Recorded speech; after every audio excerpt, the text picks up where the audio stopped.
Okay, so at this point, like, where the hell else was this series going to go? Because as we mentioned, Donald Pleasance passed away in 1995, so there weren't really any characters or actors associated with this franchise that you could really keep it going with. Until, of all people, Jamie Lee Curtis decided she wanted to appear for this series' 20th anniversary in 1998 with the very strangely titled Halloween H20 20 years later, which Yes. which makes the decision to ignore all the sequels except for two and just show what happened with Laurie after she escapes Michael Yeah. in the second movie. In many ways, kind of a soft reboot, if you will, kind of like a mid, a course correct in the middle of the series. Yeah, Jamie Lee Curtis at this point was kind of back.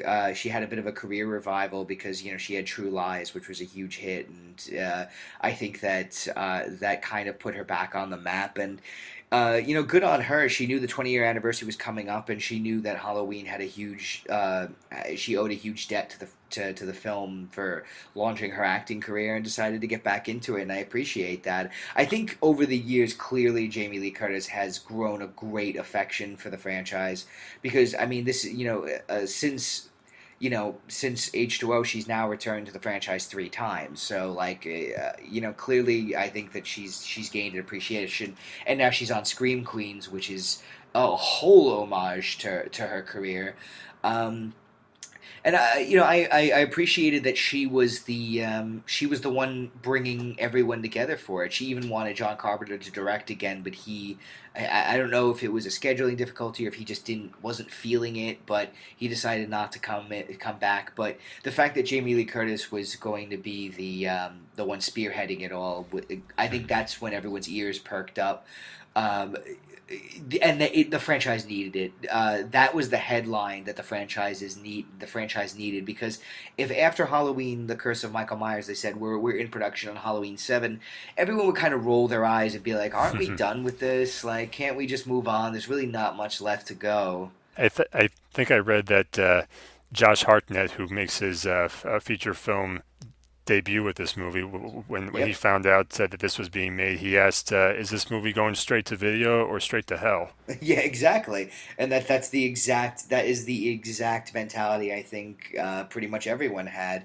Um, but man, if they didn't put together a damn good movie, I think this and the title is funky, and it was around the time that these really strange marketing titles like Independence Day was marketed as ID4, which doesn't make any sense, but that's how it was marketed, and there was something attractive about it. I think James Cameron kind of kicked it off with T2, and after that, then D2, the Mighty Ducks, and then ID4, and now you have I've never H2O. once understood why it was called D2, the Mighty Ducks. It makes no sense, right? Yeah, and the same thing with the Fast and the Furious franchise. To go back to that, yeah, it's Fast 5, Furious 7, Fate of the Fury. I don't know what the hell they're doing with these titles anymore. But anyway, going back to like Halloween 20 years later is a pretty good title, but I think they wanted something truncated for the posters, and H20 just looked attractive on the posters, so they went with it. And Yeah. it's one of those things. It's a pun, right? Because when you think of H2O, that's water, so it's a pun. Right. So I'm like, all right, that's fine. From the moment this movie kicks off, you feel like you're back. I mean, they play Mr. Sandman right off the bat. And the first shot is a suburban town in Illinois. You immediately are just thrusted right back into it. And I love that the first face we see is the nurse. Was it Marion Chambers? Um, Yeah, I think so. the first face we see is one of the first faces we saw in the first movie after the opening credits, where she's the nurse driving with Michael with Loomis. I love that, and also I really liked how they explained that Loomis retired and then he was taken care of by her and eventually passed. That made me happy because I felt like that was the franchise telling us that that the Loomis character was able to kind of maybe live the last few days of his life maybe out in peace. It's a nice way of sending him off as opposed to him horribly dying in some vicious way. Uh, and The opening is great. I like how they made sort of a mini movie with the opening, and with a little bit of a shock value. This is a year after Scream, so they opened the movie by killing off Joseph Gordon-Levitt in a similar way that they killed off Drew Barrymore at the opening of Scream. Mind you, Joseph Gordon-Levitt he's a real nothing character in this movie, but he's very welcome. He's a welcome presence because he's such a likable actor. But you don't really. Yeah. It is kind of a shock that he's kind of brutally killed off screen. You mentioned how this came out not long after Scream, and that definitely shows. It definitely has a Scream like feel in this movie, and I think I read that Kevin Williamson was involved in some of the writing, and even some of the music is taken from Scream. Yeah, So yeah, the which I think is a little distracting, but it's not bad. No, no, the influence is there, and there is sort of an irony of it, isn't there? Because Scream was influenced by the slasher genre overall. It was influenced by, the Halloweens, the Nightmare on Elm Streets, the Friday the 13th, and all that jazz. And ironically, this movie finds itself kind of imitating the imitator once again. That just seems to be something Right. that happens at this franchise. Um, but yeah, there definitely is the Kevin Williamson imprint on this movie. You feel the Scream presence. But the thing is, Scream is a well made movie, and it's a very good movie. So I think most people kind of just shrug their shoulders and go, you know what? I'd rather them copy a good movie and have that, well, not copy, but have the imprint of a good movie than a trashy one. So it is there, and even the poster of the movie, with everyone looking sexy and dressed in black, like they have like all the young attractive cast members, and they're all like photographed in a very sexy soap opera way, and that's the Yeah. poster of H2O, and I love it because it's such a time capsule. It takes me right back to the late '90s. So I like that. And one thing I also love is the opening credits. I love the opening credits to this movie. It is actually one of my favorite parts of the film, and that's a rare thing to say that one of your favorite parts of the movie is the opening credit sequence. But showing the wall, Michael Loomis's wall of all of the articles and clippings of Michael and his patterns and the people he's killed, it is so, and also with the score playing over it, it is so bone chilling. It's probably my favorite opening title sequence next to the first one.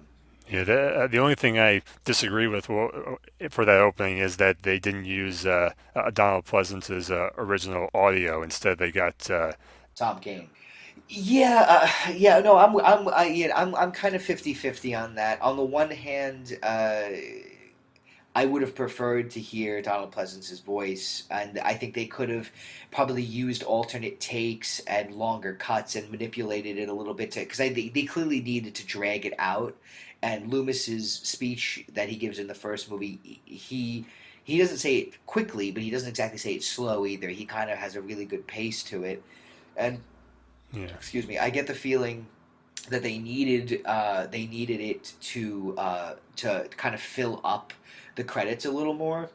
So they got Tom Kane, who is an extremely talented voiceover artist, to mimic his voice. And I'll be perfectly honest with you. When I first saw the movie, I didn't know that it wasn't Donald Pleasance.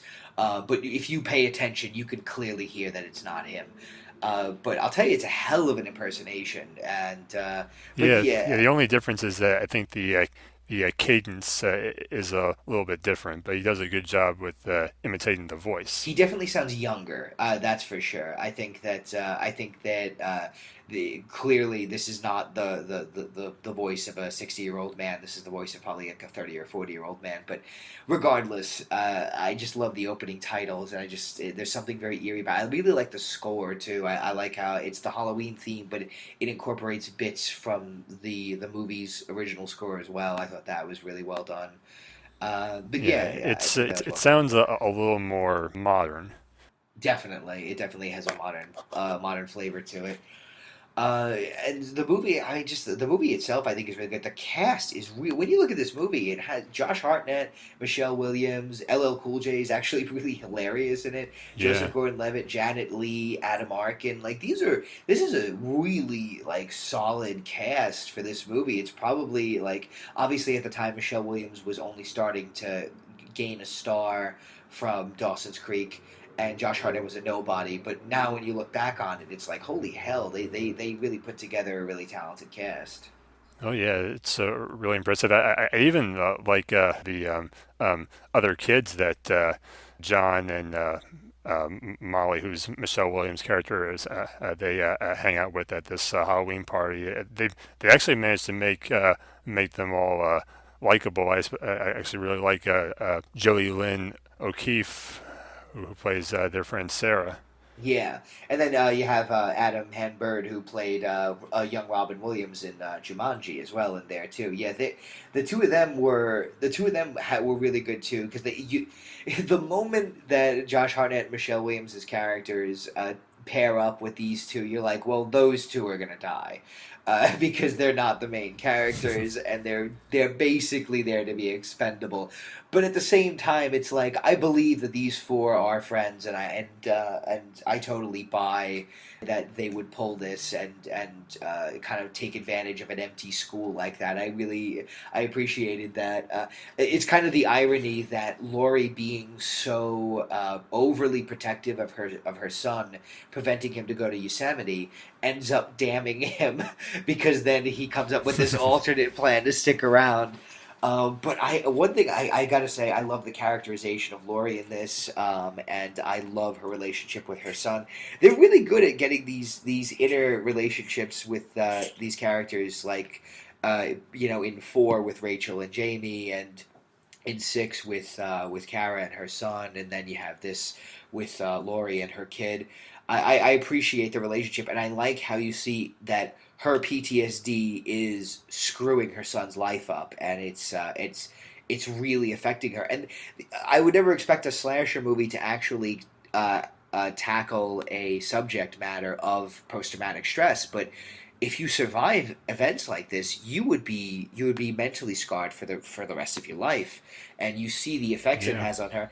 And I think my favorite acting moment from Jamie Lee Curtis in the movie. There's a lot of favorites from her in this, but it has to be when she's getting intimate with Adam Arkin's character, and she confesses to him her whole backstory, and it's heartbreaking to actually hear Laurie talk about this moment because while we've basically watched a series of films where Michael indiscriminately killing these people, to actually watch the long-lasting mental effects it had on somebody and to see what it's done to this person that she's like, my brother killed my sister and then he came after me and killed all of my friends, and it's taken me for everything in my power to kind of to move on, but she can't, and I appreciate that. I think that it's such a well written scene. It's a very well acted scene too.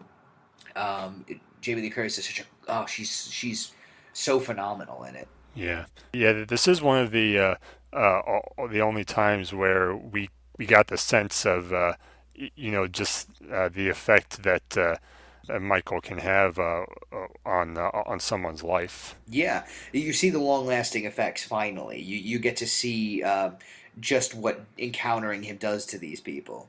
But now what about Michael himself? I think I mentioned before that he's got a pretty terrible looking mask in this movie. Especially the CGI mask. There's a couple of scenes where it is actually CGI, and it is late '90s CGI to a T. Now I forget which moments is the mask CG because I don't totally remember. The moment where Adam Bird's character turns around and sees Michael and he says hi, which I think is actually kind of hysterical because that's kind of like a great nervous reaction that someone would have. You know what I mean? Because what do? You don't know what the hell to do. You just say hi. That is a CGI mask, and I don't. I think, if I'm not mistaken, the big moment where I'm probably wrong by this. I think the big moment where Laurie and Michael finally meet at that at the glass partition between in the door. I think that's CGI. I could be wrong, and that's a great fucking moment too. By the way, that's an awesome moment where the two of them come face to face. It is so exciting, especially because of Jamie Lee Curtis's absence from the previous four movies. This moment holds so much weight because it's really exciting to see the two of them share the screen again. But yeah, going back to your original question, yeah, the mask changes from scene to scene essentially. Some scenes I think it looks good. Other scenes I don't think it looks that great. But it's better than four. It's better than five. It's probably on par with six, maybe. They still just didn't get it right. The main thing that just bothered me about it was there were too many times where you saw Michael's eyes through the holes. Yeah, and I had a theory about that because initially they were going to explain in Resurrection that this Michael actually was not Michael, but rather it was a copycat who was obsessed with fulfilling Michael's legacy. Now, I don't like that idea. However, No, it's a stupid idea. once we talk about Halloween Resurrection, I will say I probably would have preferred this explanation regardless. Um, I think that would have been an interesting idea if in Resurrection they revealed that this man was a copycat. It explains why we always see his eyes, because that's proof that he's not really the Michael. He's not really Michael. That he's a copycat. But regardless, yeah, I think that showing his eyes was a mistake. But it's not too distracting for me because I think it's a pretty well directed movie, and I think the tension works. So I kind of give it a pass on that, but yeah, it's a little sloppy. Something else I wanted to bring up. I think I actually remember bringing this up with you at one point. Was you remember how we were talking before about what Michael does when it's not Halloween night, Exactly. which just makes me wonder what the hell was Michael doing for the last 20 years if not doing any of the stuff between Halloween's 4, 5, and 6. Yeah, that's that's the thing. Interestingly enough, they actually there. I'm sure you've read about this. There is a deleted scene where someone was going to read a book report in class about the Haddonfield murders, and was going to discuss how Jamie Lloyd had been killed, and Laurie Right. was going to excuse herself and go to the bathroom and vomit to show that. She realizes that leaving her daughter behind was a huge mistake and damned her to death. And I think the two main reasons they cut it was A, they wanted to soft reboot the franchise and they wanted people to kind of maybe forget the sins of the past, even though 4 was a successful film, 5 and to a degree 6 were not. So I think they kind of wanted to be like, let's just keep it away from there. And I think also the Yeah. audience would become disconnected with Laurie because they would be like, well, why did you leave her behind? I mean, because you clearly raised this kid, but you left her behind, and now she's dead. So it makes you kind of judgmental of Laurie. So I understand why they did that. But at the same time, while it cleans up some issues, it creates a whole nest of other problems too, because you just said it, like, well, what the hell has Michael been doing? Has he been recuperating? Has he been, has he been healing and he's returned? Did he go to a health clinic somewhere, healing his scars up a little bit, and then he decides to come back into the swing of things? um, and also, like, if you look at Loomis's wall, are there any aspects of the wall that suggest that 4, 5, and 6 happened or not? I know that one of the clippings does use a promotional photograph of Donald Pleasance from the sixth movie. I don't know if that means anything, but this film plays fast and loose with the continuity, and they're basically saying, as far as you're concerned, the only films you have to remember for this one is 1 and 2. You can watch Halloween 1, 2, and H2O and make it comfortable, but at the same time, uh, you have to question, wait a minute, they said that Loomis was being taken care of by the nurse, by Marion, So clearly he survived the explosion of two. So what the hell has been going on with him? But then you have his adventures in four, Yeah. five, and six. So it's a very strange. It's a strange continuity, uh, to say the least. Yeah, I have no idea what the hell he was doing for 20 years. If they're gonna go with that route, I have no clue. I feel like they almost could have ignored the second movie as well, but there was only one line where uh, John says to Laurie, "You said you watched him burn," to Yeah. that, which is the only reference to Halloween 2. Which is clean too. That's clean because from the perspective of Laurie Strode, one and two are the only ones that happen because she's not in the other ones.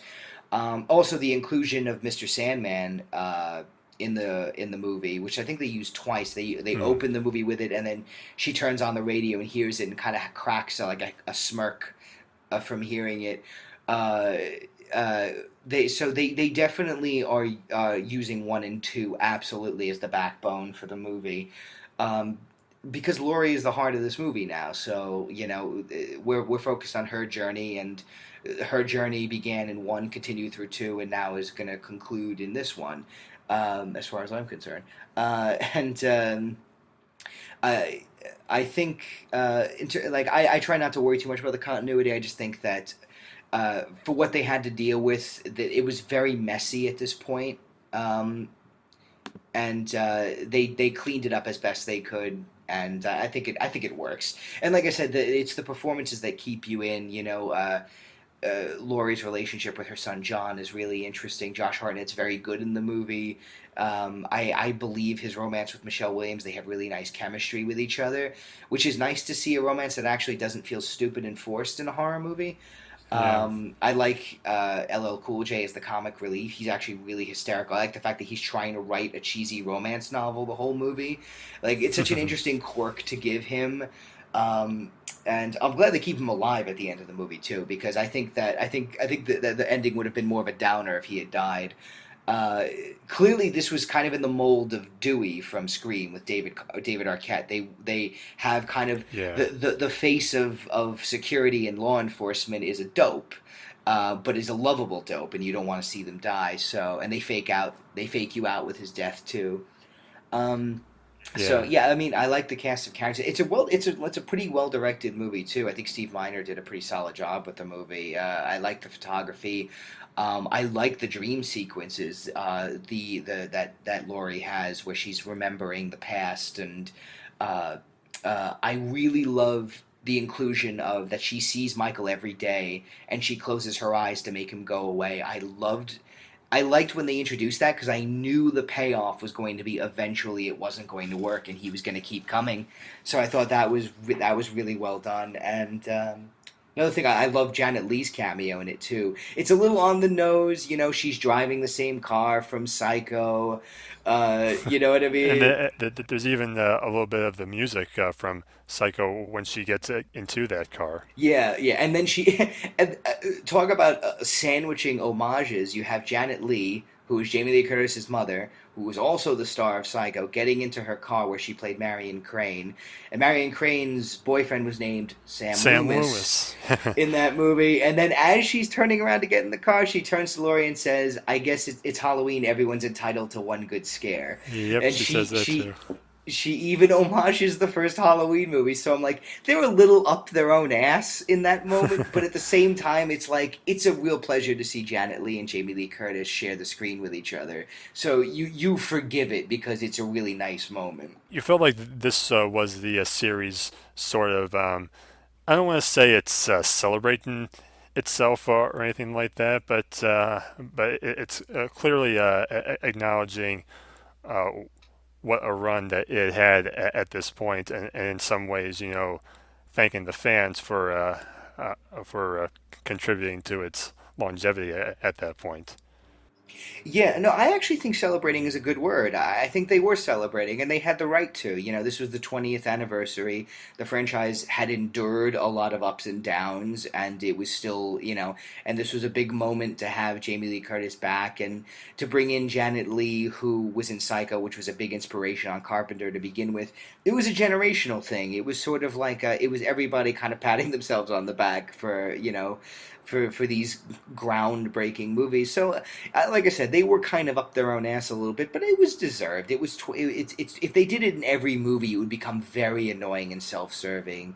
Like nudge nudge, wink wink at everything. But it was the 20th anniversary, so they reused a couple of classic lines. They used some footage from the original film. They had some fun cameos.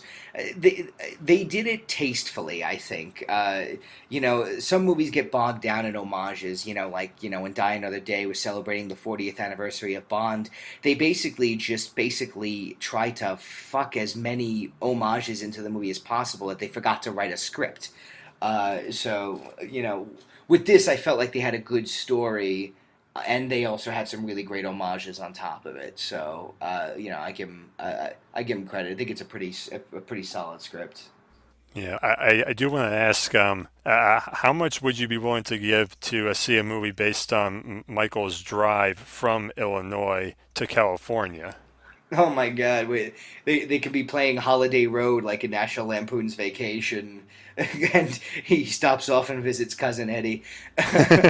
That's a yeah. First off, I don't know how like I like how he doesn't believe in gas stations because clearly he just drove until the car died. I'm like he really has no tact whatsoever. I do really like the scene where that he's at the rest stop and the woman and her kid show up because the tension is so palpable in that scene because you think he's going to murder the mother and her child, and the moment where she's the mother sitting on the toilet and you just see a hand come from under the door and take her purse is like, could you just think about yourself? Could you imagine you're sitting on a toilet and someone reaches under and just takes something from yours? Like that, it's just like the idea is so skin crawlingly terrifying. I really like that scene because that goes back to Carpenter. It's pure tension, and while even though those two survive, it doesn't matter because you already have chewed your nails off of your hand at that point because of how tense the scene is. I think that I think they got the horror elements back to the franchise really well. The tension is there, the atmosphere is there, um, and you don't need to see Michael very much. They're back to building him up through dialogue and through the temperature of the scene and the dialogue and everything. So they've done a really good they did a really good job in going back to the basics of that first film. Yeah, yeah. I think it is the most watchable, enjoyable since the first movie. Even though I think there are a few too many jump scares overall, but the ending is probably the most fun. I guess I'd want to call it, just with Laurie attacking Michael all by herself. Yeah. Laurie is such a badass in this movie, and it's really earned because while Laurie fights back in the first film, it's out of pure survival. It's just simply grabbing the pointiest thing around and jabbing it into the neck of your assailant. It's like not saying she didn't require courage to do it, but it's survival instincts kicking in. Where in this movie she goes full Ellen Ripley and is like, when she smashes the security, and grabs that axe, you're like, oh my god. If I was Michael Myers, I'd actually start to get scared a little. I'd be like, this bitch is crazy. She's Yeah. locking us in here like Thunderdome right now. I was actually fortunate. I actually got to see a screening of this a couple of years ago in a packed audience, and the moment she shatters the security panel, and then she shouts Michael's name, the audience burst into applause because it was such a. It's a really great moment where she's like, "I'm done with this shit. I'm not letting him victimize me for the rest of my life. I'm gonna take the fight to him," and it's an empowering moment, and that's like that's it's. It can't be stated enough that like Laurie is a victim of systematic abuse from one man, and she's let it dictate her whole life, and now she picked up the axe and said, fuck it, I'm taking command of this situation. And man, that ending where she lops his head off is, as far as I'm concerned, the official series concluded in that moment because it was a perfect ending. uh, it's just everything about it, the drama of it. That first off, they do this. They do the scream thing where, after their first encounter in the cafeteria ends, and you find out LL Cool J's character is still alive. You cut and you see the cops are there, the ambulances arrive, the fire trucks, everyone's there. At the end of every Scream movie, that's the everything's okay moment. So they do that at the end of H2O, except Laurie knows I've been in this movie before, and she grabs the cop's gun and takes the ambulance, and I fucking love that.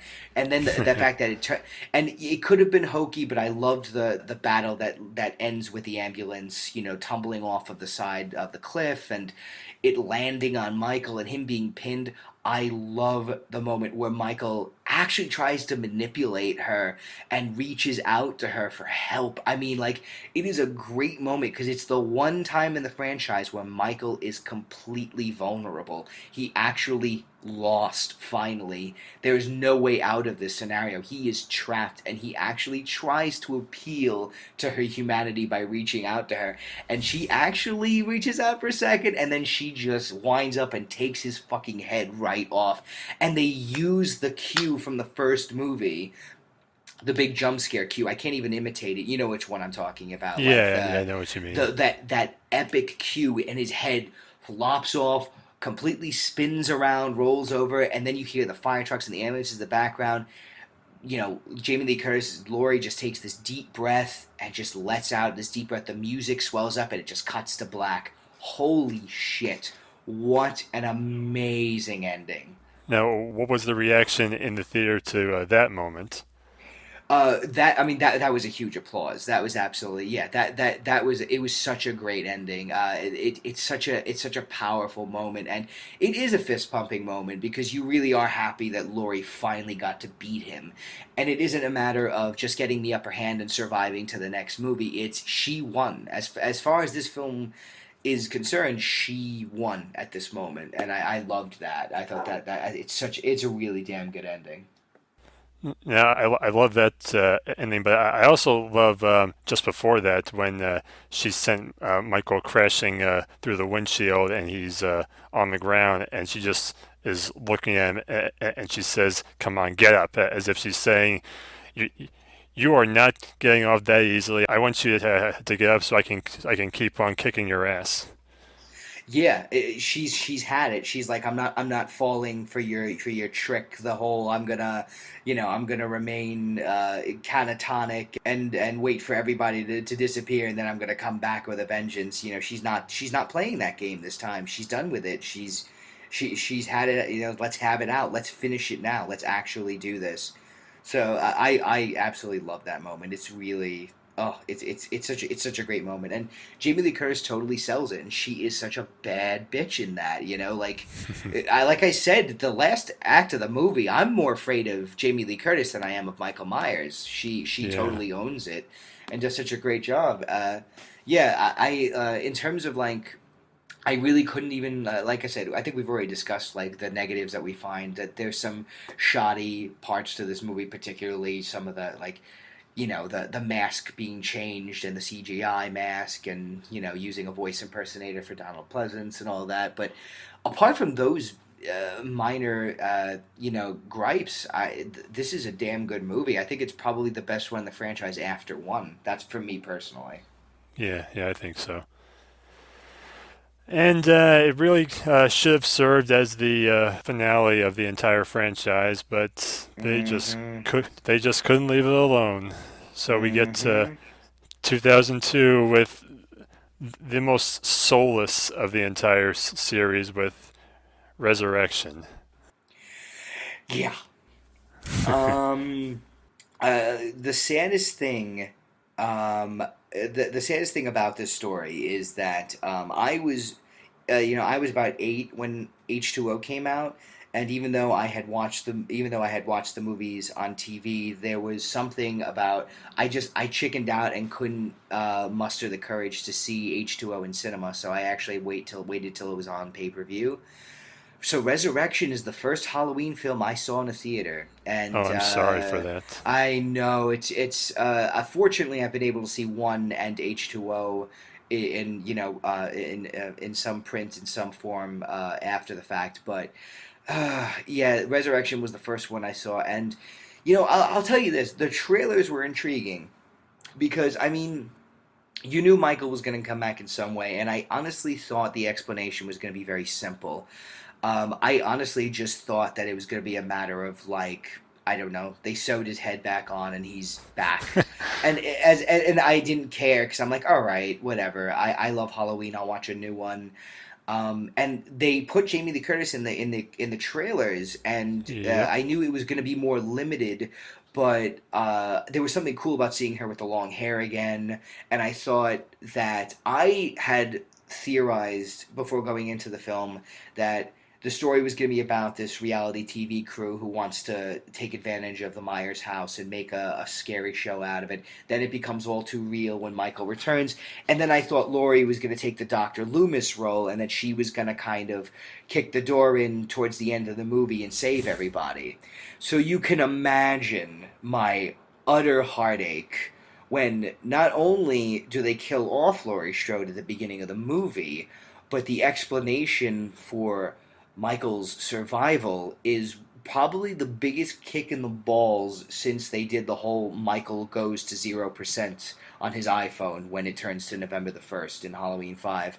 It's like the explaining that evidently this Michael, the one that she decapitated, was a paramedic disguised as Michael Myers, or Michael Myers disguised him as himself, is one of the most insulting, ball kicking, face spitting, insulting twists I've ever heard in my life. So you're telling me Michael crushed his throat just enough to destroy his voice box, left him alive long enough so that Laurie could assume he was the real Michael, and then the kicker, an ambulance lands on his spine, and this paramedic, who apparently is Superman, was able to wake up and consciously reach out to Laurie and also decided not to pull the mask off to show that he wasn't Michael Myers. That's It exactly what I is was thinking. Yeah. it is the most insulting explanation. They could have done anything, and I would have just rolled my eyes and went, okay, fine. But they decided that going for this angle was so complicated and convoluted. Going with the copycat angle, while it still definitely kicks the previous movie in the balls a bit, uh, I still would have preferred it to the route that they went. I thought that that was just insulting. It was a terrible idea. And also, as far as whether or not Laurie even knew it was Michael, would she have even known if his mask was off? I mean, she only saw Michael unmask the one time, and I think the age probably would have given it away. Also, the fact that he has no burns on him. You know what I mean? Because she would assume that Michael was probably pretty crispy under that mask, or at least he would have some healed over scars. But if it was a fresh faced paramedic, I think it would give her some pause. Um, so regardless, it's just he wouldn't have survived an ambulance landing on him. Remember, he falls on a massive tree trunk, and then an ambulance tumbles over from a cliff and lands on him. You're dead. You're in pieces. You're like. It's already a stretch to believe that Michael could have survived it, but at least the continuity suggests that he's superhuman, so you buy it. But telling me that it's someone else is utter bullshit. I mean, hell, it doesn't even work for the copycat idea because the copycat would be dead too at that point. But I don't know. I still probably would have stomached it more than the whole idea of the paramedic. It just, I once that happened, once the nurses have that disgusting expository dump of dialogue, it pulls me right out of the movie. And I remember sitting in the theaters, just I was so excited for this movie because the opening credits, they were in the style of the old movie with the orange tint to the credits, and I didn't even realize Rick Rosenthal directed it. So I saw his name, I'm like, oh, the director of two. Okay, so we're gonna get some flavor from the original movies. The moment they went into that, it lost me, and and then they kill her off, and I'm like, so you're telling me I have to suffer the rest of this movie with Busta Rhymes as the main character? oh Is this my re- is god. this is this really going to happen? And I'll give I will say this right off the bat: the idea of the reality show was pretty timely, and honestly, it still kind of works because of Yeah. social media and everything.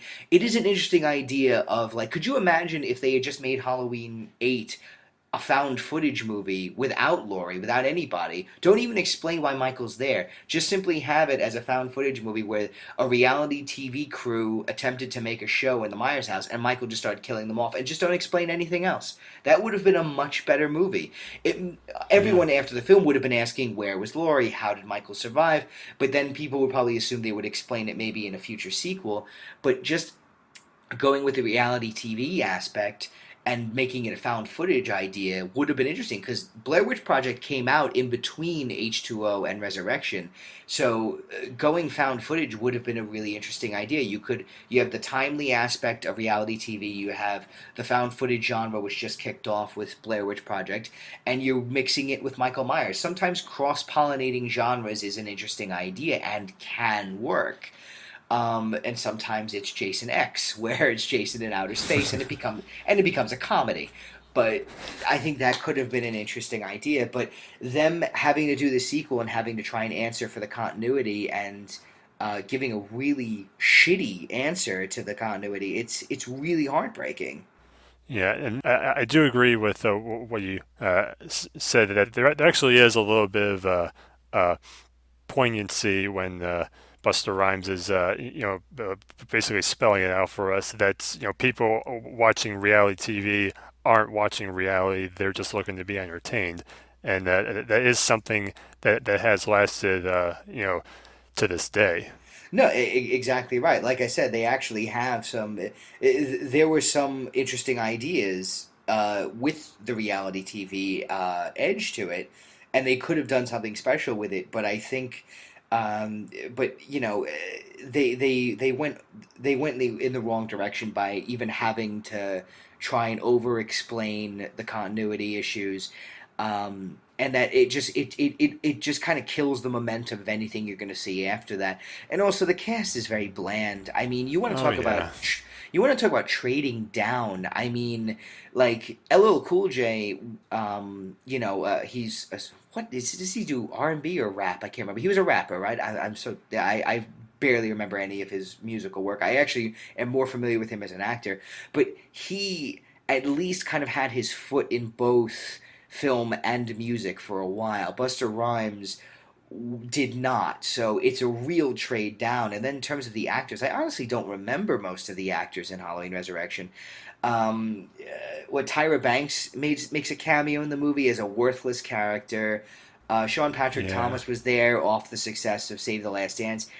I mean, And honestly, he and was and all probably. he does is just talk about food the entire movie. Yeah, and it's kind of annoying because he actually was the more charismatic actor of the group. They probably should have made him the main character because that would have been because at least they would have a trained actor there to lead the cast. And I forgot the lead actress's name, Bianca something along those lines. It's a very hard name to pronounce. Bianca Kadlec or something. I have no Something idea how like it's that. pronounced.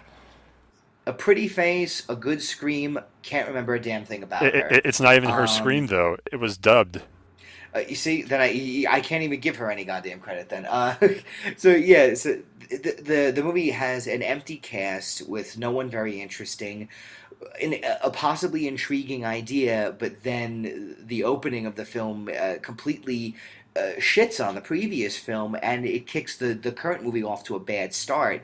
So even though they went through great pains of recreating the Myers house, which I do give them credit for, it is a very nice house, and I do like the idea that the producers of the reality show planted these aspects. I remember I got angry for a second when they showed the baby chair with the chains to suggest that Michael was tortured as a kid. Because I'm like, no, no, no, no, no, no, you're not going there. You're not pulling the Curse of Michael Myers bullshit. Don't try to change up the origin. He had a normal childhood, and that's what's scary. But then you find out that they were planted there, and I was like, okay.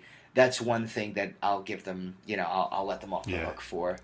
But I Even though that, I think it's a very sloppy way of planting all this because they actually leave a message of made in Taiwan on one of the props, and they have Yeah. it so all the spices like still smelling fresh instead of like they've been there for 20 years. Yeah, exactly. And also, like, let's face it, most of the stuff in that house would have been put up for auction. If we're going on the continuity that this is just one, two, H2O, and Resurrection, at some point they probably, the house would have been auctioned off, or the items inside of it would have been auctioned off. Everything would have been cleared out. And then if you're going on the continuity of 4, 5, and 6, there was a whole family that lived there for a while too. So it's a fucking mess of a movie. And this was one time where they needed to go as simple as humanly possible. If they wanted to go the the TV concept, they should have just really taken it to. And just made that the heart of the movie and just left everything else out of it. Let Laurie and John live happily ever after, and just do a new story with Michael going after random assholes who's, they're in his house, they're messing with his stuff. It's simple. It's a simple idea, and I like the idea of a reality TV show going too far. Imagine if they made this a found footage film and the opening has a narration, like kind of like Texas Chainsaw, where it's like in 2003, a reality TV crew attempted to make a television series out of the Haddonfield murders by taking refuge inside of the Myers house. They thought that this would be entertaining. It turned out to be a nightmare. Stuff like that. And then Michael is all just in shadow, and he's killing them off one at a time, going the found footage route. That could have been really interesting. But I don't. You know what? I don't like critiquing a movie by rewriting it, but there's just so little to talk about with this movie that I have to fill the air with something, because it's you said it best. It is fucking soulless. Even The Curse of Michael Myers at least had this strange otherworldly quality to it, where it was explaining this really difficult origin. At least it felt strange. It had a unique voice to it. This movie doesn't have a voice. It doesn't have a sight. Doesn't have anything. There was an attempt at some kind of mythology in six, but this is basically just a shell. Yeah, that's the best way of putting it. It is absolutely just simply a Now, shell. though there is a moment that I usually like is when the kids who are at this Halloween party, which includes a cameo by Ryan Merriman, who, if you grew up watching the Disney Channel, you'll know who he is. But Oh, there's a he's dressed up like Travolta. He's dressed up like Travolta from yeah, Pulp Fiction in the but movie. Yeah. there's a point where they're watching the show online, and they're all basically reacting the way a common audience reacts to watching an actual horror movie, saying "Don't go in there," or "He's right behind you." That part Yeah. I really appreciate. Yeah. Like I said, there was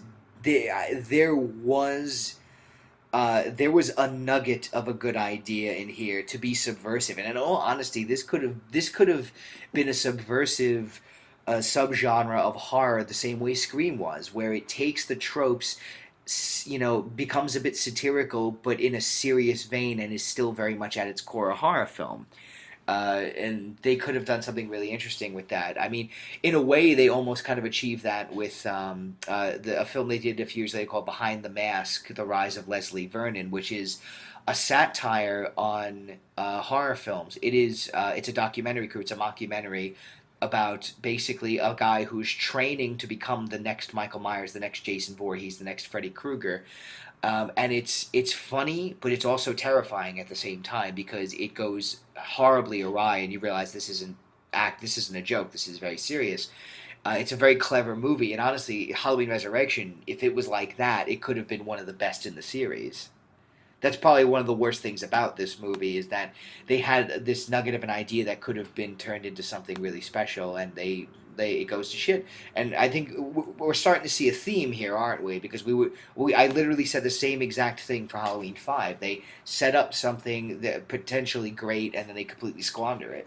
Yeah, like you can tell that at this point they just didn't really know what to do after like this being the eighth movie. So I think they had reached the point where they were just willing to try just about anything.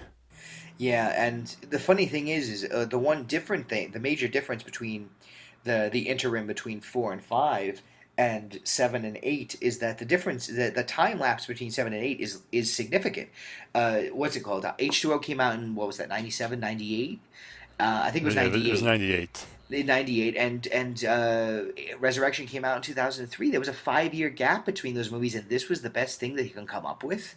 So on the flip side, it's the exact opposite situation between 4 and 5, where they rushed into production. This, they didn't rush at all. They took their sweet damn time, and this is what they came up with. And the most entertaining part of that film and that experience of watching it in the cinema was watching it with a packed house of people who clearly just didn't give a shit about the quality of the movie. It was a Friday night. They wanted to see a horror movie, and probably the funniest thing I experienced was there's a moment where Michael is hanging by the neck from like the roof of the house, and the movie's clearly not over yet because he's obviously going to come back, and this woman in the front row just goes, "That man ain't never gonna die."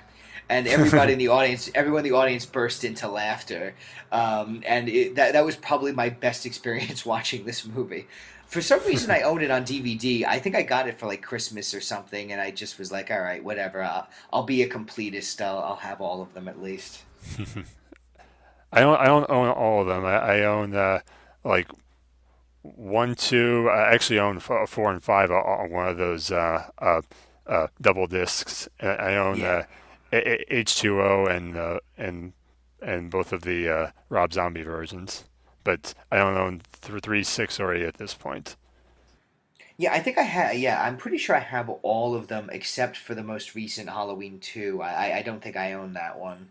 I just had no desire to even watch that movie again. Not that I have any desire to watch Halloween Resurrection again. I did, however, when I got the DVD of Halloween Resurrection, I did give it another chance. I'm like, let me watch the movie straight through again, give it another shot, and it was worse than before. So clearly, my opinions the first time seeing it were for me the correct one. It's just embarrassing that the finale of the original series ends with Michael getting kicked a bunch of times by Buster Rhymes, who's clearly just trying to act like Bruce Lee or something in that scene.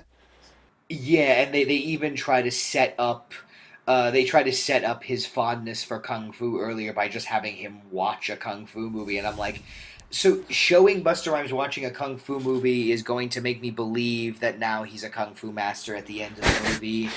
Oh man. I don't know. Like I don't like to speak ill of the dead. Mustafa Akkad clearly, really loved this franchise and wanted to keep making them for as long as possible. And if you ever see him at any of the cons or any of the, the Halloween extravaganzas, he was always very well. He was always polite, very likable. He always, he's also, as you can tell, very brutally honest about the failures of the franchise. And such a pity the way he lost his life. He died in a terrorist attack at his son's wedding. Like Yeah. what a fucking tragedy to go out like that. And I'll give him credit. Like he pretty much was brought on as almost like he was pretty much brought on to the first movie as basically a benefactor and nothing more. Just the guy to kind of put up the money and to help distribute it. And then then they ended up taking the reins. He's him and his family were kind of similar to Golan and Globus from Canon, like this intense love of movies and the urgency to want to keep making them over and over and over again. And sometimes you pump out a good one, and then a few times you pump out some crap. But it's I admired his enthusiasm to try and keep up to date and to make these movies as swiftly as possible and to entertain people. It's just for every Halloween 1 there's a Halloween 2, for every Halloween 4 there's a Halloween 5 and 6, for every H2O there's a Resurrection. It just seems like it ebbs and flows, the franchise. So Resurrection is shit. I would probably I have that and 5 tied as the worst of the franchise. Hmm. I actually think 6, at least the theatrical version, is the worst of the franchise. But And that is certainly fair.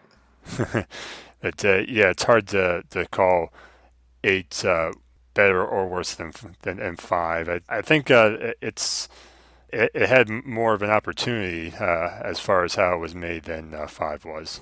Yeah. Yeah, that's a good point.